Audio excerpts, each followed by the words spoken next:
Mais notícias internacionais agora. Na França, o primeiro-ministro foi derrotado nesta segunda-feira no voto de confiança realizado pela Assembleia Nacional. Agora, o presidente Emmanuel Macron deve escolher um novo premier para ocupar o cargo. O editor de internacional, Fabrício Naitsky, já aqui nos nossos estúdios do Jornal Jovem Pan, tem todos os detalhes, todas as informações a respeito dessa votação, inclusive o placar. Não é isso, Fabrício? Boa noite, bem-vindo. Boa noite, Kobayashi. Boa noite a todos que acompanham o Jornal Jovem Pan. Placar de 364 votos contra o primeiro-ministro François Bayrou e apenas 194 a favor.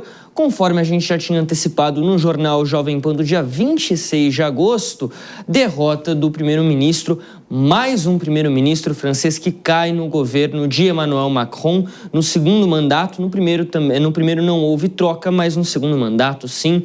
Mais um problema, uma dor de cabeça para o Palácio do Élysée lá em Paris. O resultado já era completamente esperado desde que começaram as primeiras discussões envolvendo o orçamento da França para 2026. François Bayrou tinha uma proposta de reduzir o orçamento em 44 bilhões de euros, cortando de pensões, benefícios sociais, aposentadorias, funcionalismo público. Queria inclusive tirar 2 feriados do calendário, feriado de segunda-feira de Páscoa e dia 8 de maio, que é o armistício da Segunda Guerra Mundial. Também queria um fundo de colaboração, de solidariedade sendo pago pelos mais ricos para tentar reduzir o déficit público na França, que nesse momento é de 5% do PIB aproximadamente, e a dívida pública da França também, que é a terceira maior da zona do euro, 144 bilhões, atrás apenas da Grécia e da Itália lá na zona do euro. A Grécia, aquela mesma que a gente sabe que há mais de 10 anos está mergulhada numa crise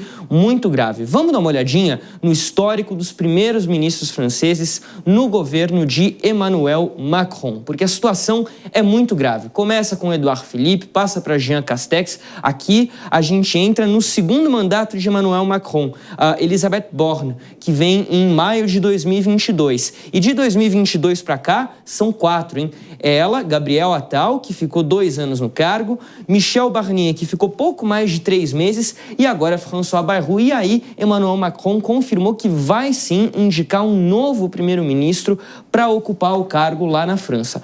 Qual que é o problema? O problema vem quando a gente olha para a composição da Assembleia. Mais uma arte para a gente dar uma olhadinha aqui no jornal Jovem Pan. A composição da Assembleia é a seguinte: Emmanuel Macron, o governo francês, tem pouco menos de 200, tem aproximadamente 210 cadeiras dos 577 assentos na Assembleia, ou seja, não tem maioria.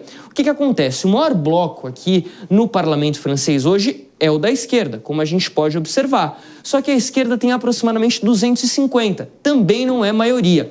O outro lado da oposição, que é a direita e que jamais iria compor governo com a esquerda por razões óbvias, também não é maioria, ou seja, ninguém tem maioria na França. Nem a oposição, porque a oposição é fragmentada nesses 2 lados, nem o governo, que é um governo centrista e sempre tenta chamar algum partido, ou da direita ou da esquerda, para compor.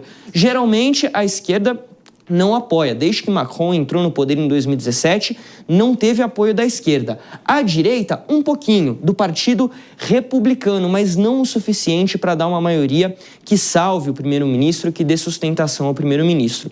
Ou seja, temos 3 opções aqui nesse mapa político francês. A primeira, para Emmanuel Macron, é dele convocar eleições legislativas antecipadas novamente. Isso aconteceu ano passado, não deu certo. Muito possivelmente ninguém vai conquistar a maioria absoluta de novo e aí a situação fica indefinida. A segunda opção que ele tem é de convocar eleições presidenciais antecipadas. Renuncia ao cargo, ele não pode concorrer a uma terceira reeleição, uma segunda reeleição, melhor dizendo, mas aí também é um cenário muito difícil porque ele quer garantir a sobrevivência do partido dele para 2027. A outra opção é dele colocar mais uma vez um primeiro-ministro em minoria, que é o que parece que ele vai fazer. Só que aí também vai ficar essa situação muito complicada, um governo que fica na corda bamba porque tenta trabalhar com medidas impopulares que julga ser necessário para o país. O governo de Emmanuel Macron não se decide se é esquerda, se é direita. Ele parece ser, Kobayashi, aquilo que a gente chama de extremo centro. O problema é que ninguém quer Macron por lá e ele fica numa situação muito complicada realmente.